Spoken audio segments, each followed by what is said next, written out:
Всем привет! Подписались, лайкнули и пошли со мной. Высадились мы на пристани Валамской.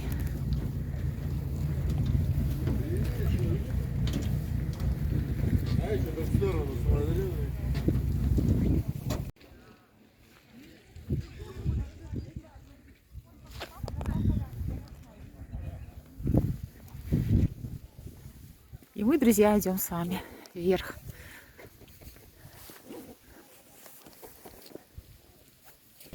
Ну и как всегда, для всех туристов есть всякие штучки, сувенирчики, которые можно взять с собой.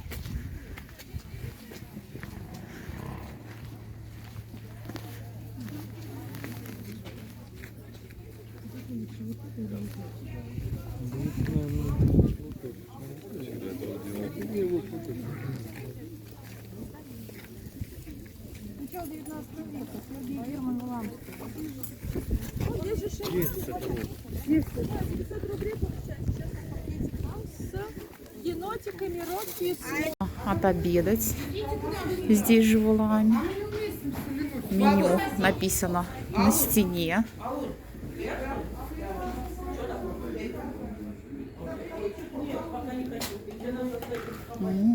Здесь форель. Видите, ведут свое хозяйство, огород.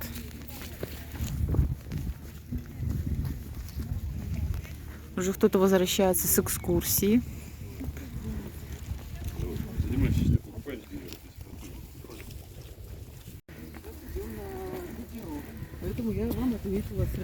Вот мы поднялись вверх.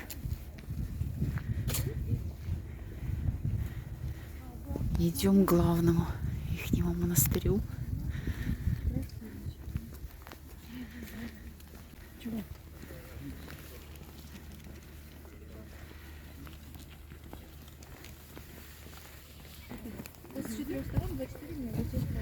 Высочайшие особы. Валамский монастырь. В общем, всегда вот это порубежное положение, оно было обречено на судьбу такую непокойную, переменную. Везде идут экскурсии. Сейчас посмотрим. Так, в память высочайшего посвящения Валамского монастыря в 1858 году. Императорский Александром Николаевичем, Марией Александровной. Там наверху написано, но все разобрать просто не могу.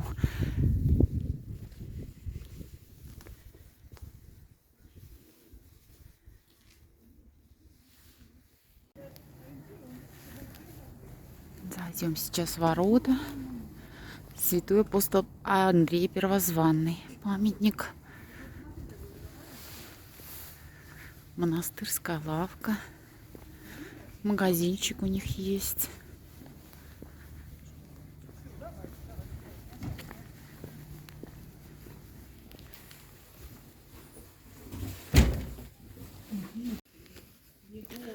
Мирно котики ходят, гуляют.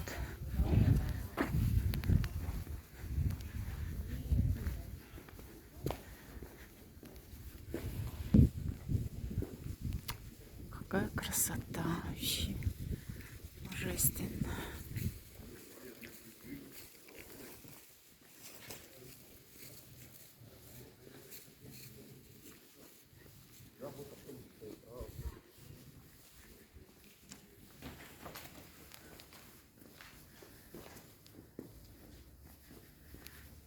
Валамский образ Пресвятой Богородицы.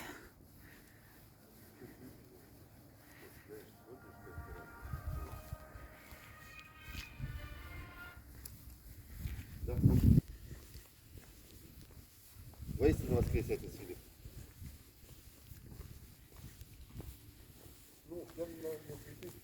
Алексей Патриарх.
Такое намоленное место. В храме спокойно, уютно, тихо. Хочется помолиться. Там икона с украшениями. Это все царицы. Говорят, у нее просят о всех заболеваниях. Можно попросить, чтобы она помогла.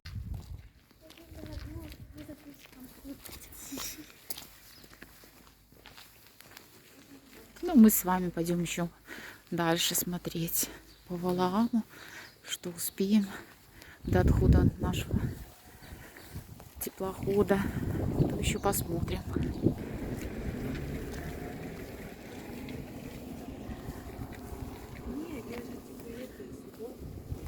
Территория очень большая.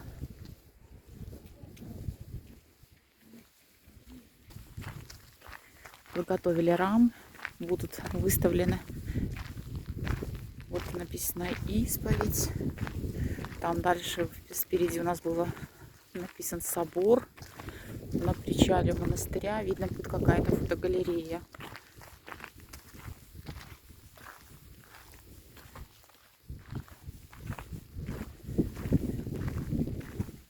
Прошла дальше. Здесь у них очень много теплиц.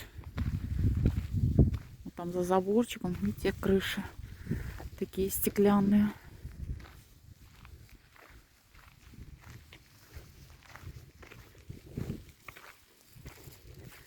А летом я даже не знаю, что здесь может быть. Какая-то отдыхают, наверное. Столики может ставить, трапезная может. Потому что вот еще одна есть такая летняя терраса.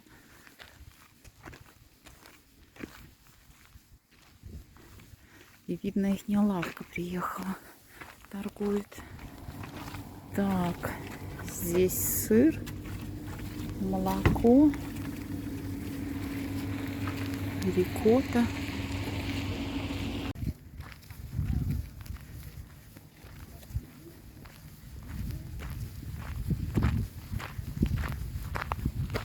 Да вот здесь живут.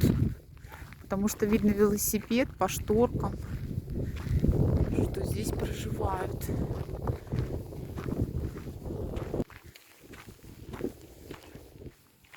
Пойдемте посмотрим, как у них во дворе. Потому что красный такой добротный кирпич. Видно, что еще все ремонтируется. Ну, просто интересно, как во дворе. Это такое старое все. Постройки старинные.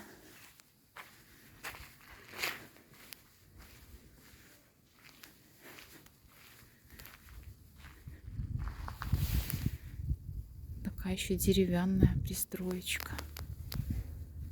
Очень интересно. А мы пойдемте дальше гулять. Ну, понятно, что занимаются своим хозяйством за счет туристов, которые приезжают, когда открывается сюда ход Ладога, открывает. Ух ты, какой старинный домик. Совсем такой, тоже видно, что живут.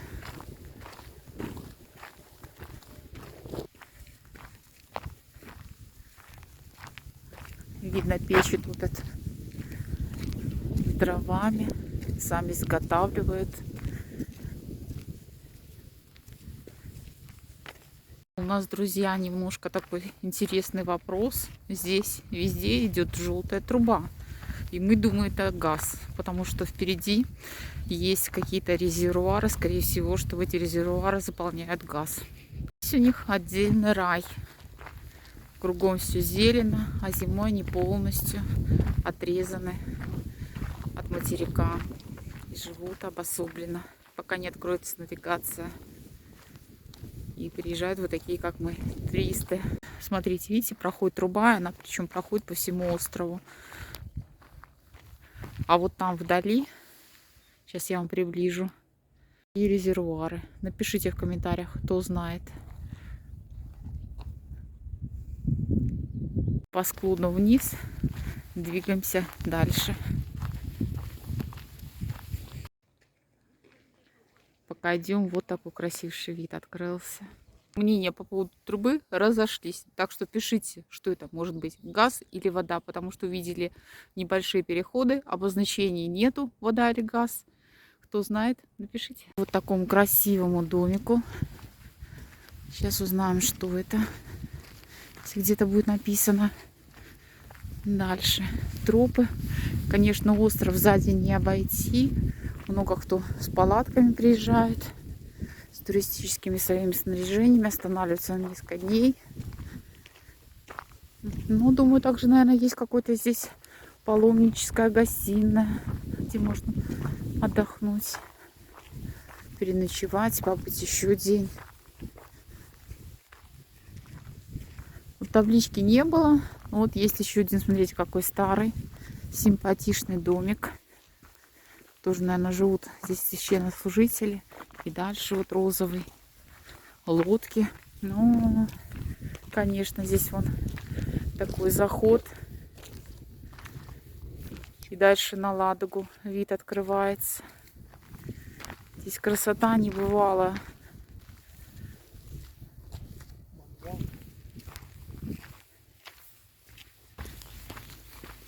Дальше вот деревянный мост, переход.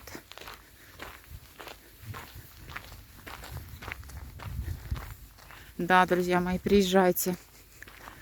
Красота здесь небывалая. Видите, просто небывало. И то, что камеры сняты, это все не передаст.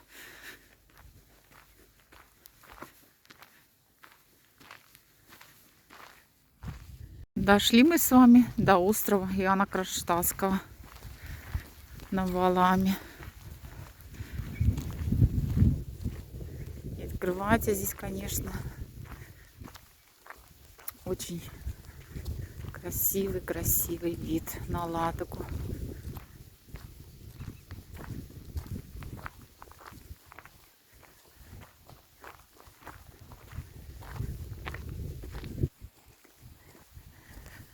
Ну, какой-то исторический совсем. Эти сооружения с камня.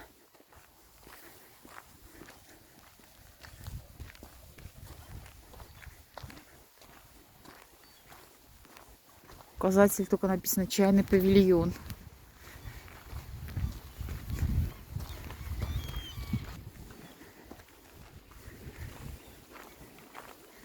И вот там церковь Николая Чудотворца.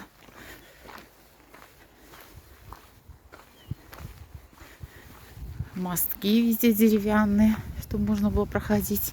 Потому что, видите, все островки между собой соединяются. Чайки поют здесь песни. И Ладога шумит, как на море. Но вот пока мы ехали, нам экскурсовод рассказывала, что те, вот, которые водят штурвал здесь по Ладоге, они сдают как моряки, как на море. Не как на озерах, а как на море. Посмотрите, какая прозрачная вода. Просто прозрачная.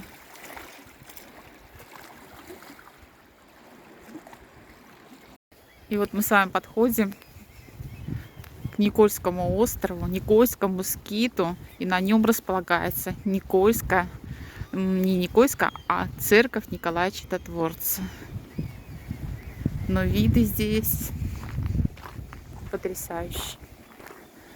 Не устану об этом говорить. Потому что пока ходишь,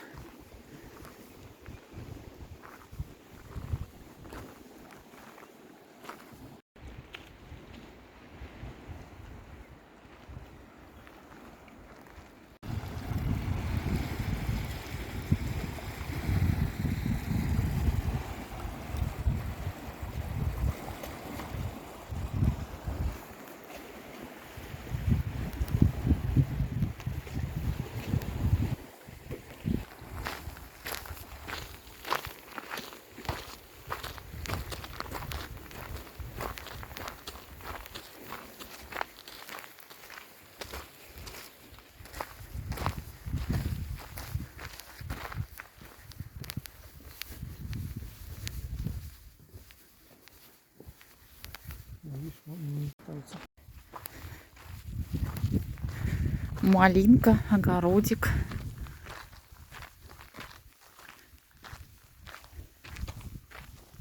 А вот на том берегу тоже церковь.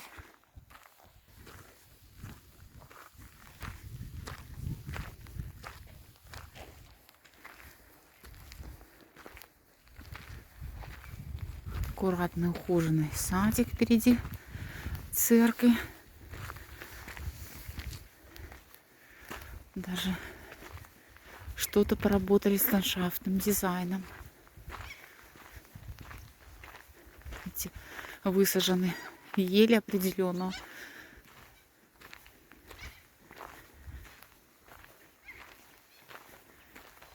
Разных сортов.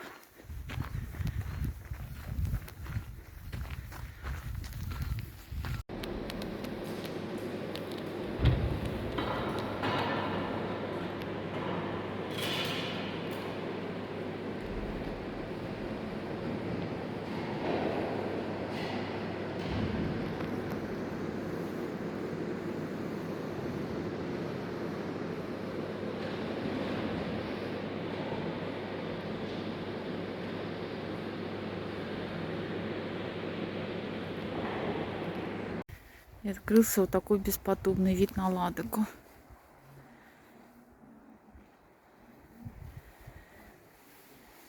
Как на море.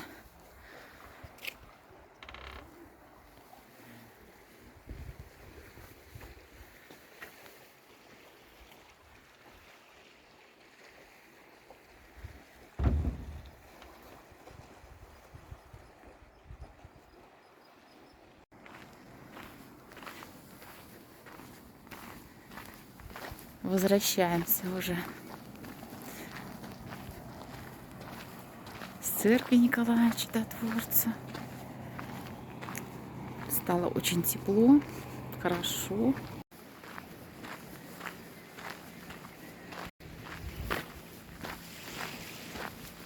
Необычайные виды. Гулять можно здесь не один день, не пару часов. Время неимоверно летит очень быстро. А летом, я думаю, здесь вообще можно быть несколько дней все-таки. Зайдем в чайный домик. Посмотрим. Ну, тут очень такой тематический тоже.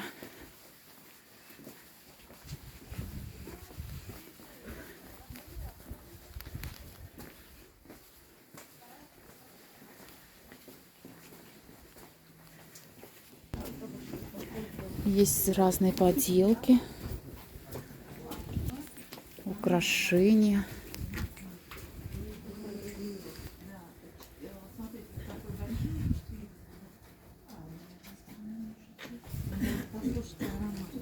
А в какой цене пряники? Прянички маленькие 250, большие 400. Так, 5 отдала.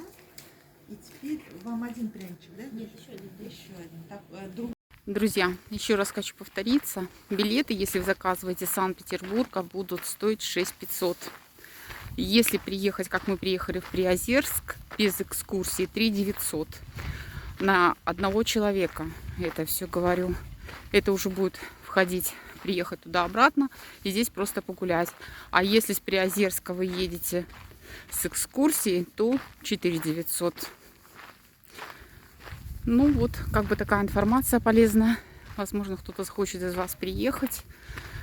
Ну, конечно, если вы едете совсем с другого города, то предполагайте, что летом в сезон, когда вы приедете в Приозерск, может просто не быть мест на теплоход. Поэтому, наверное, скорее всего, планируйте и старайтесь ехать экскурсионно с самого Санкт-Петербурга, записываясь заранее. Ну, это, конечно, на сайтах все можно посмотреть.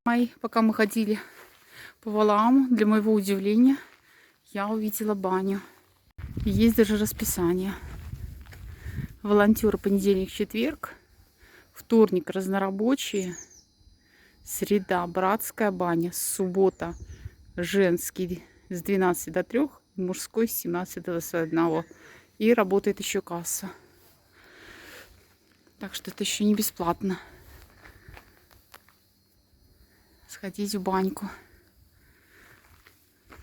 Большая баня, как в городе. И находится вот она сразу, как мы с вами смотрели. Мы были вот того впереди красного здания, а она оказалась вот хоздвор. Очень большая она. Красивое здание, конечно.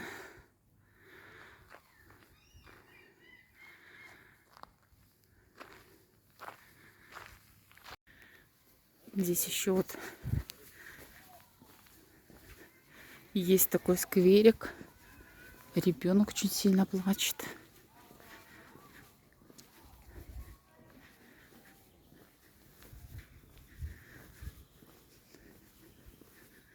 Не знаю я. Тут кельи. Братья, наверное, живут. Сейчас вот дойдем. Я вам скажу. Возле деревянного здания.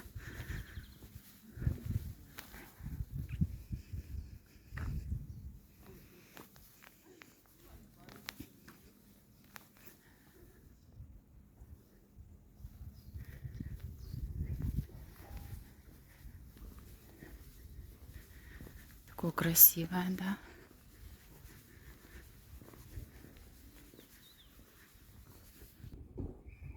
Это паломнический дом славянский. Это здание.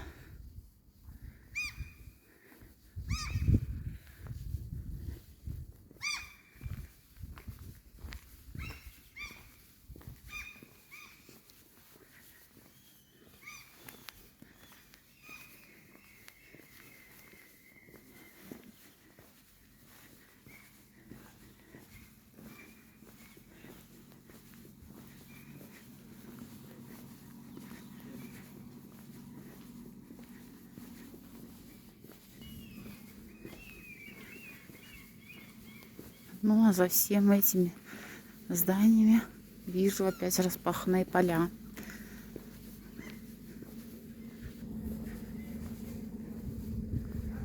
Спасо-Преображенский собор, Игуменское кладбище.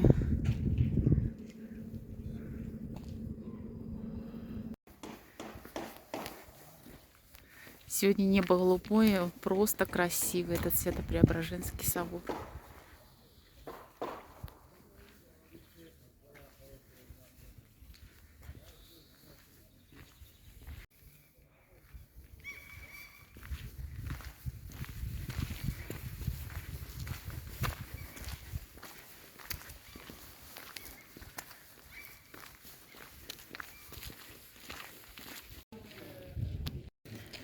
Пекарня.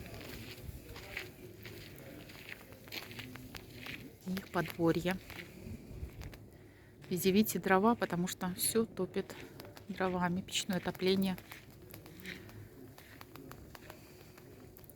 Здесь же продают рыбу копченую, пирожки.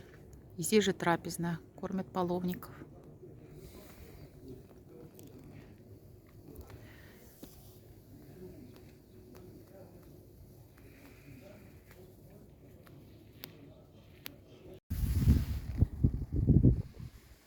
Грузовой причал у них есть. Прогулочный катерок выплывает.